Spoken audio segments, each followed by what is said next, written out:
सतसाई भगत जी, हमारे रिश्तेदारी में किसी ने घड़ी मांगी है आगे शादी में देने के लिए। क्या हम कैंटीन से दिलवा सकते हैं उसको? ये कोई भगत है, कोई आर्मी में है, तो आर्मी वालों को कैंटीन से जो है वो सस्ती चीज़ें मिल जाती हैं। तो ये कह रहा है कि हमारे रिश्तेदार हैं, उनके घर में शादी है, वो कह रहे हैं कि आप अपनी कैंटीन से, अपने कार्ड से हमें एक घड़ी दिलवा दीजिएगा। तो भाई हमने ये सौदा नहीं करना भगत जी, हमने कैंटीन से उनको घड़ी नहीं दिलवानी है, क्योंकि वो शादी में देने के लिए मांग रहे हैं। अगर वो खुद के पहनने के लिए मांगता है तो बेशक आप उसको दिलवा दो, कोई दिक्कत नहीं है, हम दिलवा सकते हैं उसको, क्योंकि पैसा तो उसी ने देना है ना। लेकिन वो शादी के पर्पज से मांग रहा है, वो किसी को देने के लिए मांग रहा है। तो शादी क्या है? ये पाखंड है, ड्रामा है, एक परंपरा है, व्यर्थ का रीति रिवाज है। वो तो जगत के हिसाब से शादी करेगा। भाई भगतों ने तो कोई घड़ी वड़ी देने की आवश्यकता पड़ती नहीं है, भगत तो अपना सिंपल तरीके से अपना रमैनी करते हैं। अब जगत वालों को हमने उन परंपराओं में सहयोग नहीं करना, बिल्कुल भी, किसी भी प्रकार का। तो चाहे रिश्तेदार हो, चाहे अड़ोसी पड़ोसी हो, आपने कोई भी वस्तु अपनी कैंटीन से, अपने कार्ड से बिल्कुल नहीं दिलवानी है।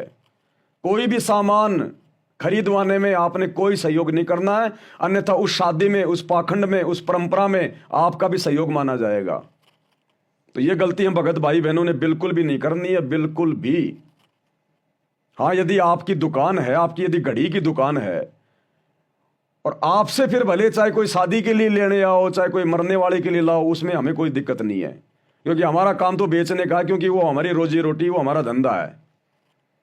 लेकिन आपकी घड़ी की दुकान नहीं है, इसलिए आपने जाकर सहयोग नहीं करना उस चीज को खरीदवाने में, आपने कोई सहयोग नहीं करना। अब जैसे आपका रिश्तेदार आपके घर पे आ जाए और कहेगी जी मैं दारू की बोतल लाया हूं, एक पानी का जग दे दो, तो आपने वो दारू की बोतल के साथ में शराब पीने के लिए आपने पानी दे के सहयोग नहीं करना। अब यदि आपकी कोई दुकान है और आप दुकान में पानी बेचते हो, छाछ बेचते हो, और फिर यदि कोई कहे कि भैया पानी की बोतल देना, हम तो शराब पी रहे हैं, तो भैया ले जा, हमें कोई मतलब नहीं है, हमारा तो काम है बेचने का। अब चाहे तू किसी देवता पे चढ़ा, चाहे तू उस शराब में डाल के पी, क्योंकि वो आपका धंधा है, वो आपकी दुकान है, वहां पे आप दोषी नहीं बनोगे। लेकिन वैसे कोई आ गया आपके पास में और कह दिया भैया 1 गिलास पानी का देना, मैं ड्रिंक कर रहा हूं, तो आपने नहीं देना, उस समय आप दोषी हो जाओगे। तो छोटी छोटी बातें हमने ध्यान रखनी है, बिल्कुल भी सहयोग नहीं करना हमने इस प्रकार से। भाई जो गुरु बचन पे डट गए, कट गए फंद 84 के, कट गए फंद 84 के, कट गए फंद 84 के।